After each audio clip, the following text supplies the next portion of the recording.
Welcome back to the channel Ashish sir powered by Padhai Wala. आज के इस लेक्चर में हम लोग डिस्कस करने वाले important terms of bill of exchange. मैंने कुछ टर्म्स और टर्मोलॉजीज आपको प्रीवियस लेक्चर्स में बताया है। प्रीवियस लेक्चर में हमने format of bill of exchange भी कवर किया हुआ है जो 5 मार्क के लिए इंपॉर्टेंट है और ये हमेशा ऑब्जेक्टिव्स के क्वेश्चन में पूछा जाता है और वो फॉर्मेट को करने से आपको 5 मार्क की एश्योरिटी हो जाती है कि आपको वो 5 मार्क 101% मिलेगा, क्योंकि इसमें गलती के चांसेस बहुत ही रेयर होते हैं। उम्मीद करता हूं कि आपने वो चीजें की होगी। आज के लेक्चर में हम लोग देखने वाले importance of bill of exchange यानी important terminologies of bills of exchange. सबसे पहले हम लोग बात करते हैं टेनर की। सबसे पहला टर्मोलॉजी दिया term, tenor and tenure of a bill. ये तीनों टर्मोलॉजी ऑलमोस्ट सेम है, जिसे हम अगर सिंपल लैंग्वेज में कहे तो हम इसे कह सकते हैं पीरियड ऑफ अ बिल। क्या कह सकते हैं हम लोग इसे? Period of a bill. इसका मतलब मैंने एक्सप्लेन भी किया था कि बिल्स ऑफ एक्सचेंज के अंदर कभी भी एक ड्रॉवर पार्टी होती है, एक ड्रॉवी पार्टी होती है। ये दोनों पार्टीज के बीच में जब ट्रांजैक्शंस होता है तो ड्रॉवी कहता है, यानी जब कस्टमर एंड सप्लायर का जब रिलेशन होता है तो कस्टमर कहता है कि I am not able to pay the amount right now, मैं अभी पैसा नहीं दे सकता, मैं आपको फ्यूचर में पैसा दूंगा। तो इन दैट केस का जो क्रेडिटर होता है वो बिल बनाता है, तो वो बन जाता है ड्रॉवर एंड ड्रॉवी। तो लेकिन ये दोनों ट्रांजैक्शन में पैसा कब मिलेगा? वो फ्यूचर में मिलेगा। तो ड्रॉवी यहां पर एक्सेप्ट करने के लिए रेडी कि I am going to pay the amount after a certain period of time. तो वो टाइम को हम लोग क्या बोलेंगे? पीरियड, टर्म, टेनर या tenure of a bill. Second terminology हमारे पास है ड्राफ्ट। सेकेंड टर्मोलॉजी हमारे पास कौन सी है? ड्राफ्ट। ड्राफ्ट का मतलब क्या होता है? ड्रॉवर बिल बना देता है, तो ड्रॉवर बिल बनाने के बाद वो बिल जाता है ड्रॉवी के पास एक्सेप्टेंस होने के लिए। अब बात मेरी बताता हूं, एक्सेप्ट करने से पहले तक वो बिल ऑफ एक्सचेंज ड्राफ्ट की पोजीशन में होता है। क्या कहा मैंने? ड्रॉवी के बिल एक्सेप्ट करने से पहले तक की कंडीशन हम लोग कहां पे गिनते हैं? वो ड्राफ्ट में आता है। थर्ड टर्मोलॉजी आते हैं डेज ऑफ ग्रेस, जिसे हम एक्स्ट्रा डेज कहते हैं। लीगल के पॉइंट ऑफ व्यू से अगर आप देखोगे, ठीक है, लीगल के पॉइंट ऑफ व्यू से अगर, एक मिनट, लीगल टर्मोलॉजीज में कहोगे तो लीगल टर्मोलॉजीज में इसे कहते हैं डेज ऑफ ग्रेस, लेकिन नॉर्मल टर्म इसमें कहते हैं एक्स्ट्रा डेज। यानी आपके टर्मोलॉजीज में, यानी आपको जब बिल बनाई जाएगी तो उसमें जो हम जो एक्स्ट्रा डेज देते हैं उसको हम लोग कहते हैं ग्रेस, डेज ऑफ ग्रेस। जिसे हम और सिंपल में कहे तो आपके ड्यू डेट में जो दिन एक्स्ट्रा ऐड कर दिया जाता है उसे कहते हैं डेज ऑफ ग्रेस। ठीक है, 3 एक्स्ट्रा डेज। कितने दिन एक्स्ट्रा अलाउड होता है? सिर्फ 3 दिन अलाउड होते हैं। सिर्फ कितने दिन अलाउड रहते हैं? सिर्फ 3 दिन अलाउड होते हैं by law over and about the term of a bill of the drawee in order to make the arrangement for payment of the amount of a bill is known as days of grace. यानी सिर्फ 3 दिन आपको extra मिलेगा due date के बाद add up होके। However days of grace is not allowed for bill payable on demand और eight site. यानी जब bills payable on demand, drawer कहेगा मुझे अभी पैसा चाहिए, यानी आपने जो एग्रीमेंट बनाया, आपने जो बिल्स ऑफ एक्सचेंज बनाया उसमें ऑन डिमांड शब्द का इस्तेमाल किया गया है। तो ऑन डिमांड मतलब मैं आज पैसा मांगूंगा तो ड्रॉवी को आज ही पैसा देना पड़ेगा। तो इस कंडीशन में आपको डेज ऑफ ग्रेस एक्स्ट्रा नहीं मिलता। एट साइड का मतलब क्या होता है? 30 डेज का बिल है। कितने दिन का बिल है? 30 डेज का बिल बनाया मैंने, लेकिन यहां पे ड्रॉवी रिक्वेस्ट करे कि आप इसको 45 डेज का कर दीजिए। ठीक है, अब यहां पर चेंजेस मैं कर नहीं सकता, मुझे नया बिल बनाना पड़ेगा। तो वो क्या करेगा? एक्सेप्टेंस के टाइम पे बोलेगा कि एक्सेप्टेड फॉर 45 डेज। तो ये बिल कन्वर्ट हो जाएगा एट साइट में। तो एट साइट में कन्वर्ट, यानी हमने उसको ऑलरेडी 15 दिन एक्स्ट्रा दिया हुआ है, इसलिए उस कंडीशन को हम लोग डेज ऑफ ग्रेस नहीं देंगे एक्स्ट्रा। ठीक है, नेक्स्ट कंडीशन बताता है डेट ऑफ मैच्योरिटी और due date of bill. Date of maturity and due date का मतलब होता है कि हमने आपको मुद्दत दी है, हमने आपको टाइम लिमिट दी है, उस टाइम लिमिट पर आपको क्या करना है? बिल का पैसा देना है। लेकिन अब बिल का पैसा देने के टाइम पे आपको 2 चीजें ध्यान रखनी है। हम आपसे डेट ऑफ बिल देखेंगे, अब डेट ऑफ बिल के बाद हम आपको एक टाइम पीरियड देंगे। टाइम पीरियड मतलब एक टेनर देंगे। उस टाइम पीरियड के बाद आपका ड्यू डेट आएगा, और जैसा कि हमने डिस्कस किया हमको 3 दिन एक्स्ट्रा देना है, ग्रेस डेज भी देना है। तो ग्रेस डेज के बाद हमारा आता है लीगल डेट आता है। ये लीगल डेट हमारा क्या होता है? इस डेट पे आपको पैसा देना है। लेकिन कभी कभी क्या होता है, जो कैलकुलेशन होता है उस कैलकुलेशन में डेट आ जाती है 26 जनवरी और 15 अगस्त। अभी आप सबको पता 26 जनवरी को क्या होता है? 26 जनवरी का होता है हमारा रिपब्लिक डे एंड 15 अगस्त का हमारा होता है इंडिपेंडेंस डे। तो ये 2 दिन की वजह से यहाँ पे नेशनल हॉलीडेज होते हैं। तो अगर कोई भी लीगल डेट 26 जनवरी और 15 अगस्त का आता है तो हमें उस डेट को एक दिन पहले लेना है, यानी हमारा लीगल ड्यू डेट इन इसके कंडीशन हो जाएगा 25 जनवरी और 15 अगस्त का लीगल डेट आ जाएगा 14 अगस्त। अंडरस्टूड। लेकिन अगर कोई कंडीशन इमरजेंसी की है, लेकिन अगर हमारे देश में इमरजेंसी लगी हुई है, अगर कोई कंडीशन इमरजेंसी हॉलीडे के तौर पे दिया गया है, तो इन दैट केस हमें से 2 चीजें करनी है। हमें इमीडिएट पेमेंट देना है या नेक्स्ट वर्किंग डे पे उसे पैसा देना है। यानी जिस दिन ड्यू डेट आया उस दिन के ड्यू डेट में आपको इमरजेंसी हॉलीडे दिया गया है, तो इमरजेंसी हॉलीडे अगर उस दिन आ गया ड्यू डेट में, तो आपका जो पेमेंट होगा वो इमीडिएट पेमेंट होना चाहिए वर्किंग का, या तो उसके नेक्स्ट वर्किंग डेज का पेमेंट होना चाहिए। समझिए, इतने में कोई डिफिकल्टी? ठीक है। Next, times of due date. Types of due date का मतलब क्या होता है? ड्यू डेट कितने तरीके के होते हैं? ड्यू डेट 2 तरीके के होते हैं। एक होता है आपका नॉमिनल ड्यू डेट, एक होता है आपका legal due date. Nominal due date का मतलब होता है जिसमें हम 3 दिन एक्स्ट्रा ऐड नहीं करते, without adding the grace days.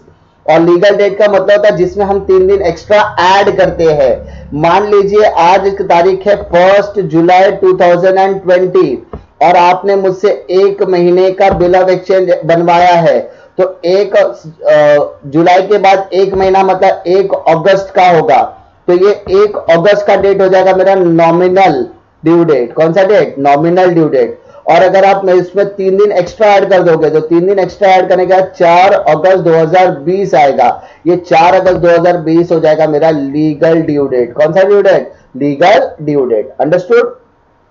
अब इसी को हमने आगे एक्सप्लेन करने की कोशिश की है। पहला दिया कैलकुलेशन ऑफ ड्यू डेट किस तरीके से करना है। तो कैलकुलेशन ऑफ ड्यू डेट में in case of bills payable after due, यानी आफ्टर डेट, यानी जब बिल के डेट के बाद पर भरना है, तो 2 तरीका है। या तो आप मंथ्स में डील करोगे या तो आप डेज में डील करोगे, या तो आप मंथ्स में डील करोगे या तो आप डेज में डील करोगे। तो इसका 2 कंडीशन है।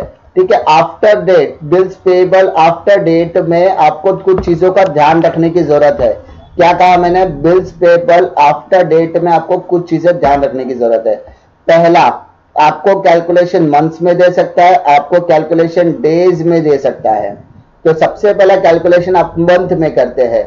ठीक है। मान लीजिए पहला इंफॉर्मेशन मुझे दिया, अ बिल इज डेटेड ऑन 12 जून, 12 जून का डेट है, 2 महीने का बिल बनाना है। तो मेरी डेट ऑफ बिल मेरा क्या है? 12 जून 2019। 12 जून 2019। मेरा टेनर ऑफ द बिल कितना है? 2 महीना। तो मंथ के नीचे मंथ आ जाएगा, दैट इज 2 मंथ। तो 6 + 2 कितना हो गया? 8।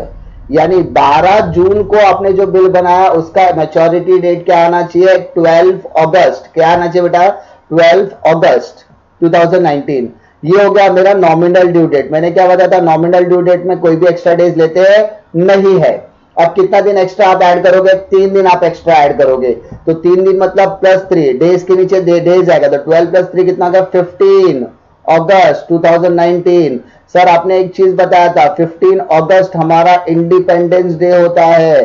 तो ऑन द ओकेजन ऑफ 50, ठीक है, on the occasion of independence day which was public holiday, ठीक है, जिस वजह से हमें क्या करना पड़ेगा? एक दिन आगे लेना पड़ेगा।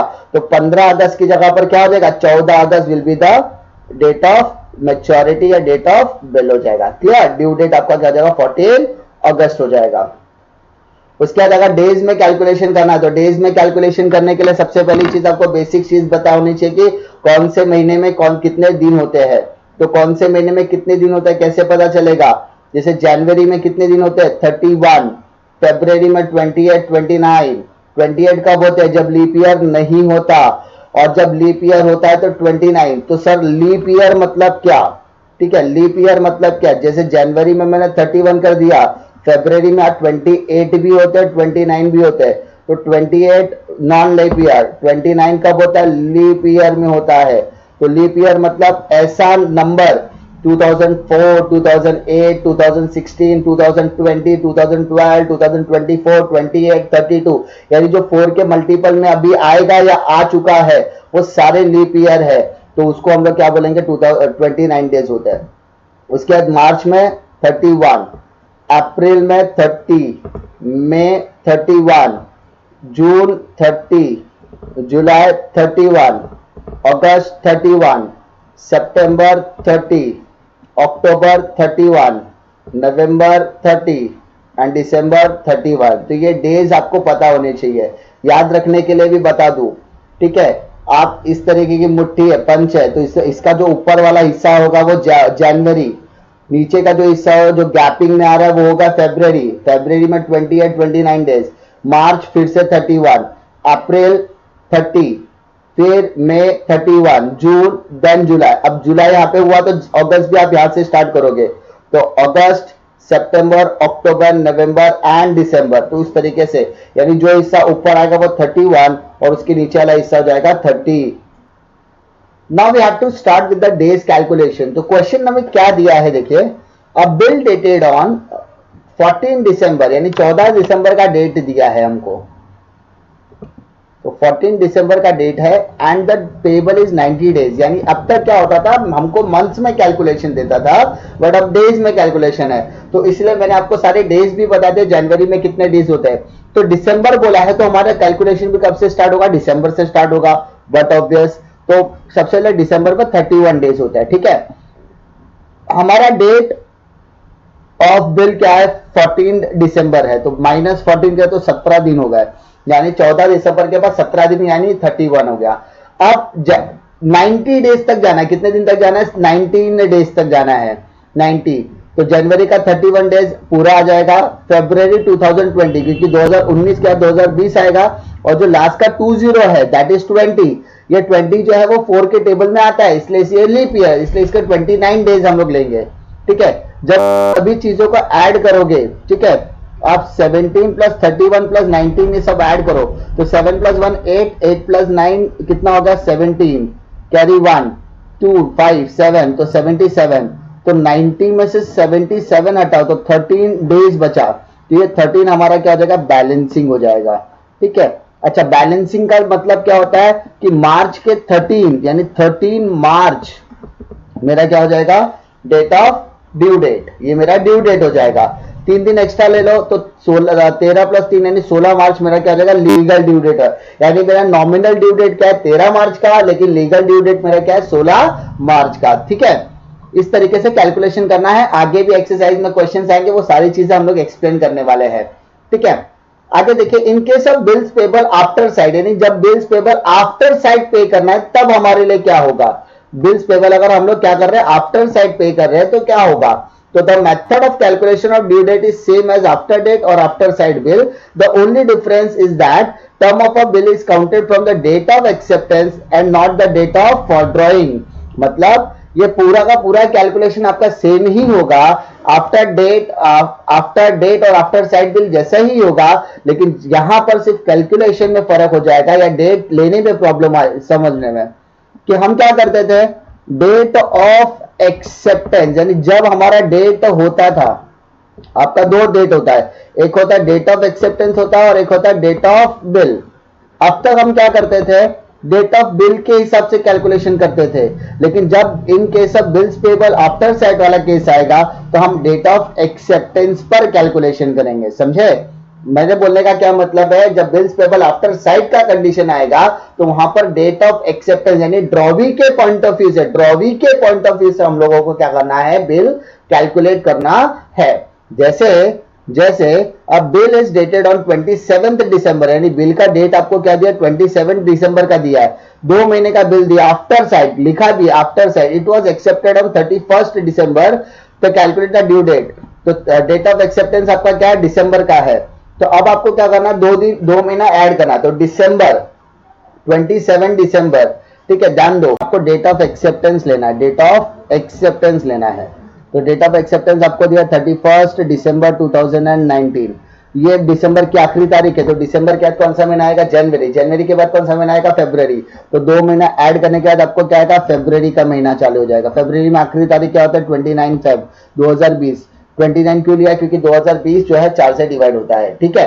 अब 3 दिन एक्स्ट्रा ले लो, 3 दिन एक्स्ट्रा लेने का मतलब क्या है, 3rd of March, फरवरी के बाद कौन सा महीना आता है? मार्च। तो 3 मार्च आपका क्या हो जाएगा? लीगल डेट हो जाएगा, लीगल ड्यू डेट हो जाएगा। Understood? Now come to holder वाला पार्ट। अब देखिए बेटा, होल्डर, होल्डर क्या होता है, होल्डर कैसे कैलकुलेट, देखिए मैं आपको एक्सप्लेन करने की कोशिश करूंगा होल्डर वाली चीजें कैसे है। देखो होल्डर, होल्डर का मतलब क्या होता है कि जिसके पास पोजीशन है, जिसके पास वो बिल ऑफ एक्सचेंज है, जिसके पास वो पोजीशन है, वही होल्डर माना जाएगा। ड्रॉवर ने बिल बनाया तो drawer will be the holder. Drawer ने वो बिल दिया ड्रॉवी को एक्सेप्ट करने के लिए, तो drawee is the holder of the bill. Drawee ने वो बिल एक्सेप्ट करके ड्रॉवर को रिटर्न किया तो वापस drawer is the holder of the bill. यानी जिसके पास वो बिल होगा, वो बिल क्या हो जाएगा? वो बंदा, वो पर्टिकुलर पर्सन क्या हो जाएगा? होल्डर ऑफ द बिल हो जाएगा। होल्डर इन ड्यू कोर्स, यानी आप ड्यू डेट होने के बाद, ड्यू डेट होने के बाद, ठीक है, ड्यू कोर्स होने के बाद होल्डर कौन होगा? तो 3 चीजें।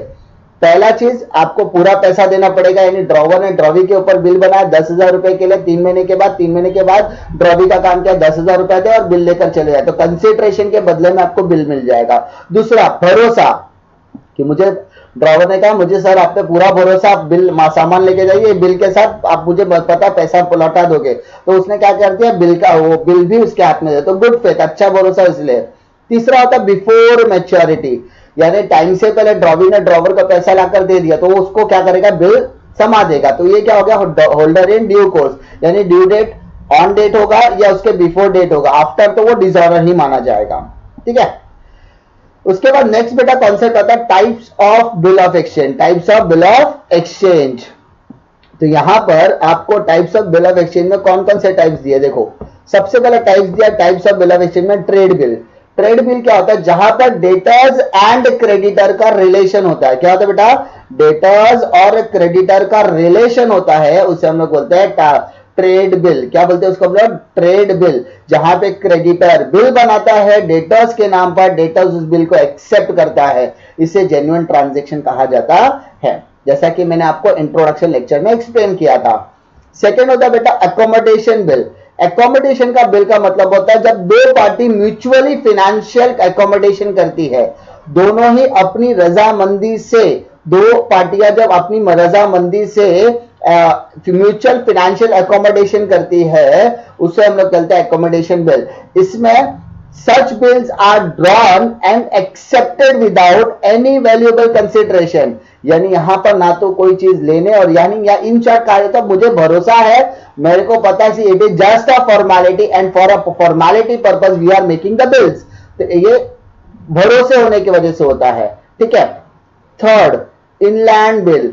ड्रॉवर एंड ड्रॉवी, बिल बनाने वाला भी एक कंट्री में और उसी कंट्री में जब ड्रॉवी भी होता है तो उसे कहते हैं इनलैंड बिल, यानी बिल बनाने वाला यानी ड्रॉवर एंड ड्रॉवी दोनों ही सेम कंट्री में है, उसे कहेंगे inland bill.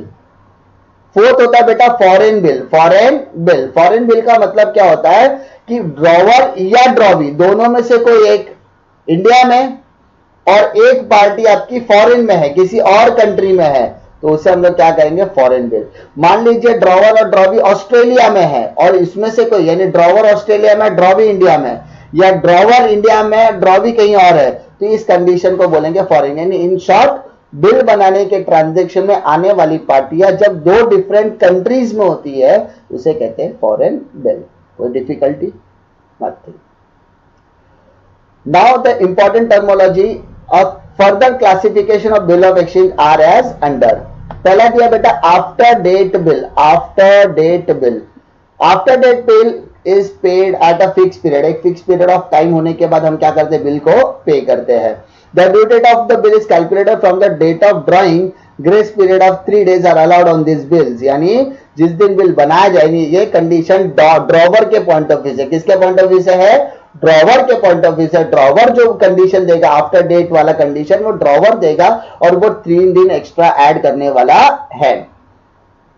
After sight bill, after sight bill is calculated from the date of acceptance, यानी ये ड्रॉवी के पॉइंट ऑफ व्यू से होता है आफ्टर साइड बिल, और इसमें भी 3 दिन एक्स्ट्रा अलाउ होता है।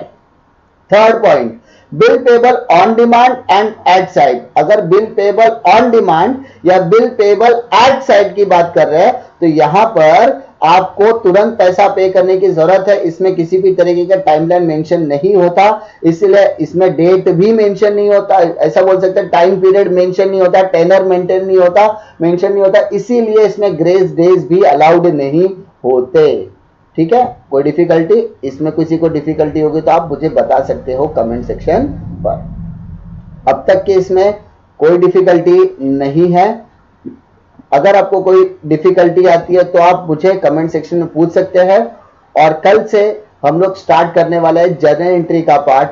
तो विदाउट वेस्टिंग टाइम हम लोग मिलते हैं कल के लेक्चर में। तब तक के लिए जय हिंद।